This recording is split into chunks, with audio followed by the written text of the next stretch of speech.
Қайырлы күн достар, сіздермен Назерке. Бүгін сочный болып шығатын ұйғырский манты жасайтын боламыз.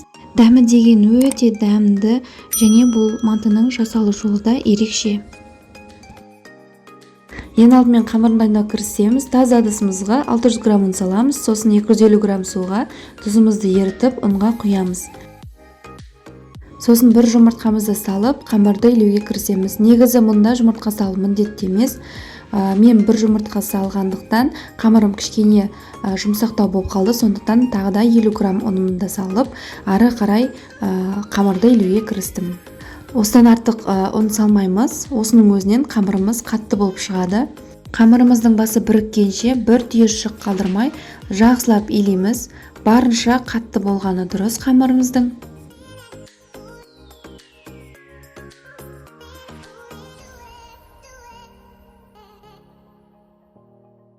Біршама уақыт өткеннен соң қамырымыз осылай бірге бастайды. Сол кезде алақанымызбен қаттырек баса отырып, арасындағы түйіршіктердің барлығын жазып аламыз. Қамырды илеп болғаннан соң, осылай қолымызбен араларын ашып, түйіршіктердің бар жоғына көз жеткізіп аламыз. Сосын толықтай илеп болғаннан соң, енді төртбұрышты қалыпқа келтіре бастаймыз.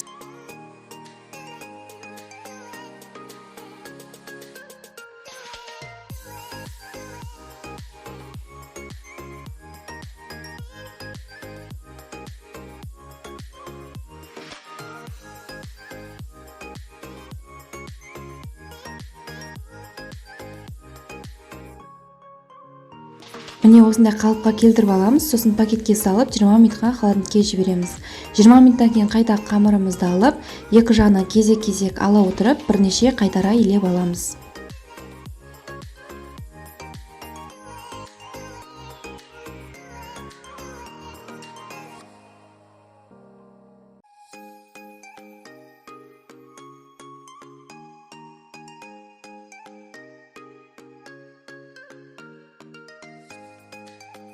Осылай илеп болғаннан соң қайта пакетке салып, тағы да 20 минутқа холодильникке жібереміз. Енді фаршын дайындауға кірісеміз. Пиязды алдын ала осылай майлап турап алдым. Енді фаршымызға кішкене құйрық майды турап, екеуін араластырып аламыз. Етті салмас бұрын пиязға қара бұрыш, паприка және кішкене тұз салып, бірінші осының өзін араластырып аламыз. Міне енді осы пияздың үстіне жаңағы фаршымызды саламыз, кішкене сұйық май құямыз, су құямыз және дәміне қарай тұз салып, жақсылап бір келкі болғанша араластырып аламыз.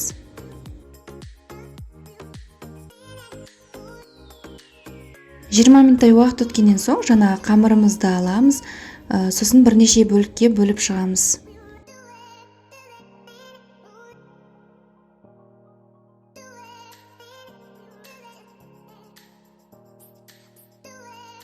Әрбір бөлігін алып, бірдей домалақ қалыпқа келтіріп аламыз.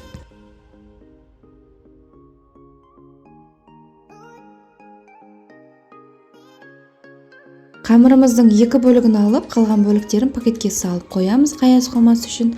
Енді осыны майда бөлшектерге бөліп шығамыз. Міне осы майда бөлшектерді екі алақанымызбен баса отырып, кішкене жазып аламыз.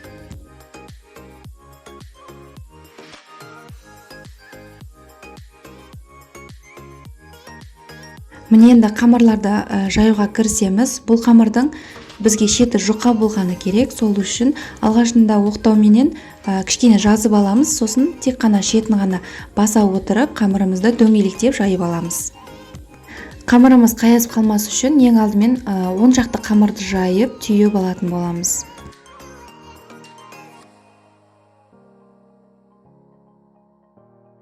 Мінеки қамырымызды жайып болдық. Қамырды қатты ғып илегендіктен қамырымыз көріп тұрғандарыңыздай бір-біріне жабыспайды, жыртылмайды.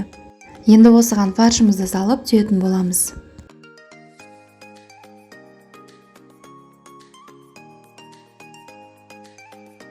Ең алдымен қамырды екі жағын біріктіріп аламыз, сосын екі жағынан ішке қарай қайырып, кезек-кезек ала отырып түйетін боламыз.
Мінекей түйіп болдық. Енді мантываркамызды майлап, қамырлардың арасын тигізбей қойып шығамыз.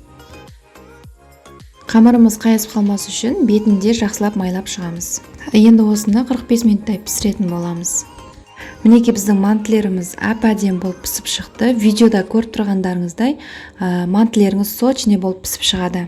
Дәл мен жасағандай етіп, сіздер де жасап көріңіздер. Келесі видеода кездескенше сау болыңыздар.